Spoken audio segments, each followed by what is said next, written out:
Y ahora pues le quería dar paso ya a Dolors Jimeno para que un poco des de la Diputació i quines accions esteu duent a terme i sobretot també quina importància creu que tenen que tindre els diferents pobles i municipis en la lluita contra els delictes d'odi. No sé si funciona, perquè estava ahí abans de saludar. Se sent? Projectes, ja està. Bona vesprada a totes i tots. En primer lloc, donar les gràcies tant a Vicent com al Ximo i a tot el col·lectiu Fora i Digna per haver-me convidat a estar en aquesta taula i estar també en la taula d'abans, si us heu pogut escoltar. I vaig agafar-li primer el guant a Rocío, perquè m'ha semblat molt interessant l'anècdota que ha contat, que al final no és més que una anècdota, però sí que és cert allò que ha contat entre els seus amics, sa mare vota Vox, i no li dona ninguna importància i és que és todo, i efectivament també és que és todo qui són els nostres representants i qui està ahí després per poder garantir els drets.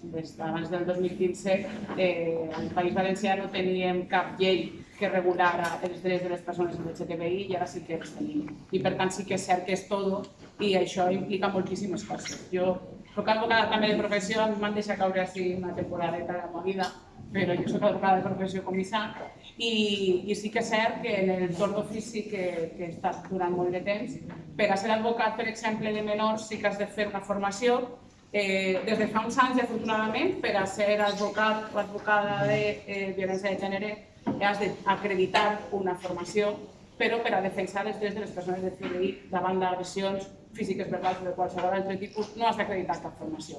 Per tant, depèn de la persona que et toca en aquest moment, perquè és com un sorteig, ens toca el qui siga, que pugui estar més sensibilitzat o no, o tindre més coneixements o menys respecte de la qüestió. I els drets, efectivament, estan reconeguts en el Codi Penal, els milloraríem, però no tot el món coneix i ha aplicat aquests drets.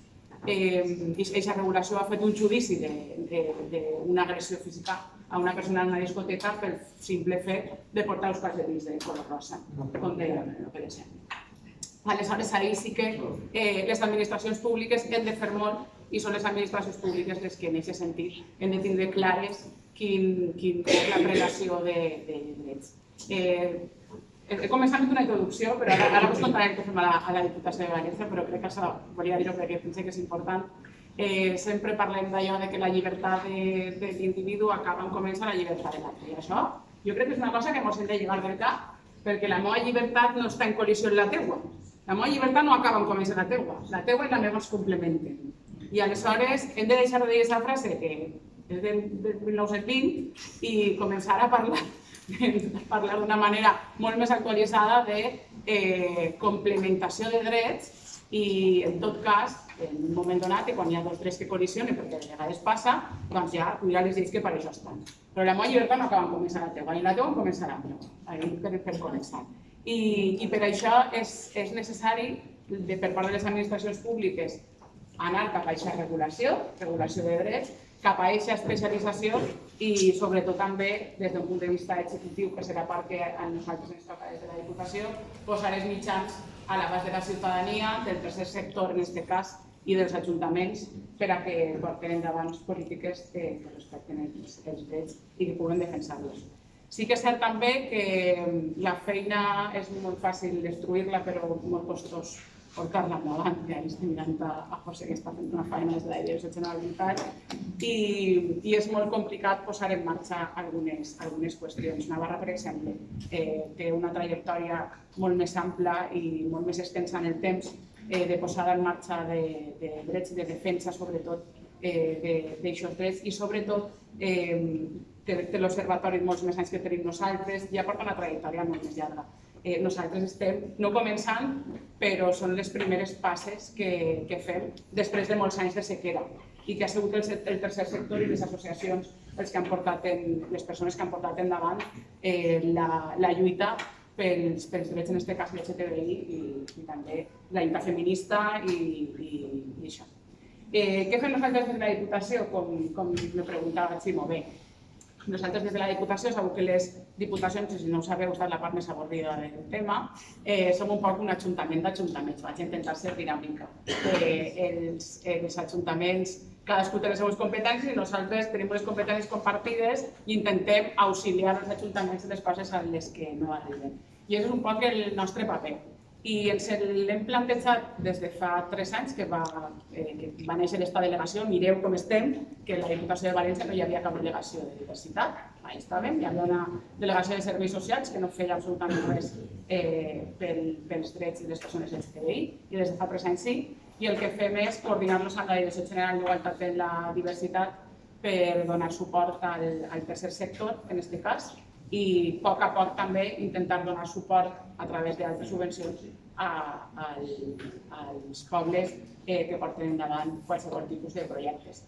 I en aquest cas, doncs això, el que fem és col·laborar amb l'AMDA, que no puc dir que també l'acompanya, però l'AMDA porta un projecte d'Iversia que des de fa molt de temps està en tots els instituts i el que fem és intentar formar als centres i al professorat des de les escoles en aquesta no sols sensibilització, sinó també en qualsevol problema dins de l'aula que es puguen trobar en relació a agressions, a vulneracions de drets i també a gestió, moltes vegades, de situacions que el propi professorat no sap molt bé gestionar. I és el que passa també en la judicatura, la falta de formació i la falta que té el jutge o la jutgessa, en aquest cas, d'haver-se vist en situacions que per a ells són absolutament alienes, perquè efectivament faria falta que hi haguera una subvenció per part de l'Estat que, d'acord amb la renda de cada persona que vulgui accedir al món de la judicatura, poguera subministrar-li aquest sostén fins que es tragarà la plaça. I així tindríem persones que efectivament pogueren accedir ahí, no sols els que tenen els recursos suficients per a mantindre's o per a que es mantindren els seus pares mentre estudien, no 4, dic 4.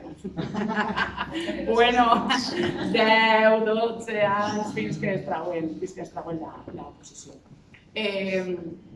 Això és el que fem amb l'AMDA, sí que tenim un conveni amb ells, i després hem volgut que les associacions no dupliquen tampoc els seus projectes, sinó que es centralitzen en projectes més grans, que puguen arribar a més gent, que l'abast siga més ampli i que siguin els mateixos projectes que presenten a la Generalitat per a ser subvencionats, és que la Diputació completa amb un import addicional. I així és un mateix projecte més global el que subvenciona i pot arribar a més associacions i a moltíssima més gent.